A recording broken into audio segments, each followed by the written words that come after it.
Monkey King is this great symbol of a modern hero. I think like through the media, books, movies, games, like he's become one of the most iconic heroes, not only in Asia, but like globally. And he comes with like a lot of great traits that were super relevant for us when designing the characters. First and foremost, like he is this great symbol of like someone who is a master of his own skills, of his weapons. So it was clear for us that he's all about damage and being a master in like scaling his damage. At the same time, beside this blunt force that he has, he's also like a trickster, a true trickster. And we thought like that's one of the big things that we definitely also like need to show when we're designing that hero and bring it to life in our game.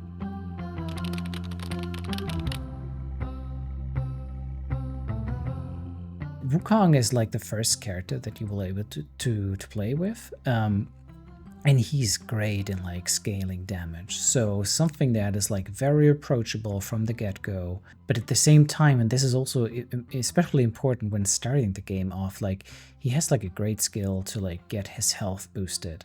So while Alice is a lot about consumables, a Monkey King is about accessories. So when connecting accessories to our King tile item, he's like getting more and more durable, like stacking health, which helps you surviving the first rounds. One of the ways to scale damage for him is like that he has the ability to chain attacks. So he comes with items like the 7-star sword that comes with like 2 attacks out of the box, and he has more options to like apply these chain attacks, as we call them, to other items. So he will be able to like bombard the enemy with attacks. That's one way of scaling the damage. On the other hand, he will have trinkets that are actually like boosting the damage with every attack that is applied. So which means like the more that Monkey King attacks, the stronger he becomes. And so like this is a beauty to see when his numbers are going up and up and up. So health scaling is one thing, but the other part about Wukong is his ability to revive. And that is something that we have actually brought to the game. So with items and some trinkets, he's able to like revive himself or other items on his board. And because he is that great warrior, he will not only be able to revive, but he's also benefiting from those revive effects. So there's the possibility when skilling the Monkey King tile correctly to actually benefit from every revive that is happening on the board, even more so bringing more deadly damage to the enemy.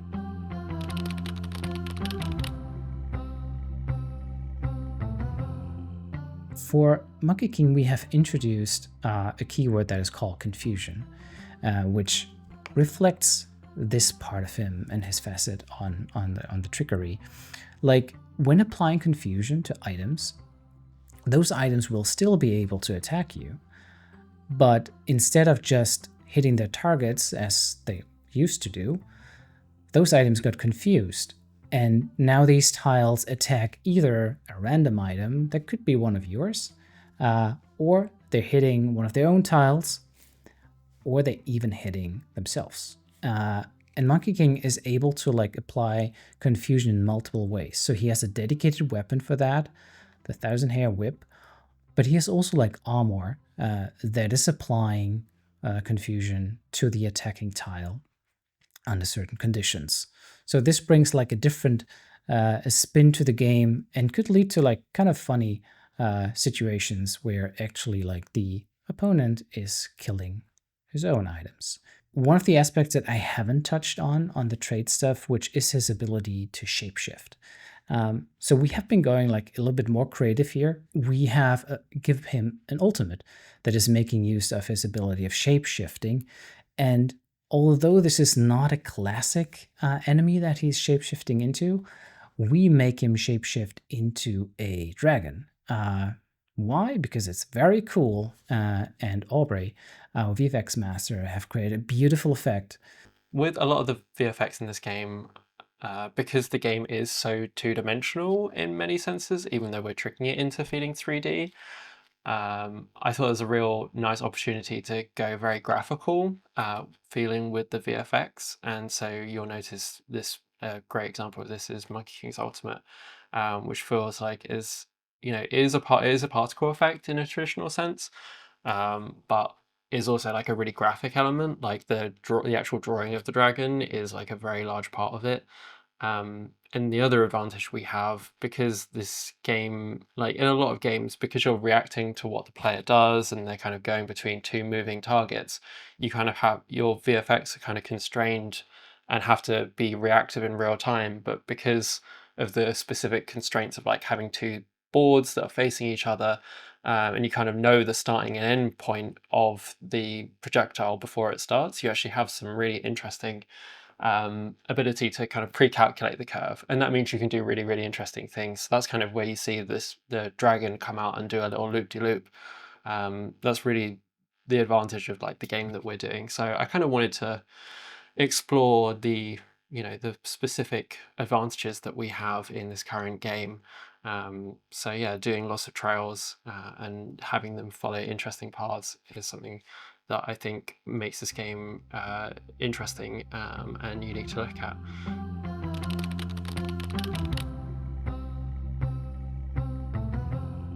One of my favorite ones is the Thousand Hair Whip, because it's applying confusion, and I think it's just so cool to see when the opponent is hitting himself rather than your own tiles, and we have a beautiful effect for that as well. Another one, and this is like tying a little bit into the trickery that Monkey King is known for, it's the Monkey Crown. And that crown is special because it has taunt as all armors, so the opponent will attack it.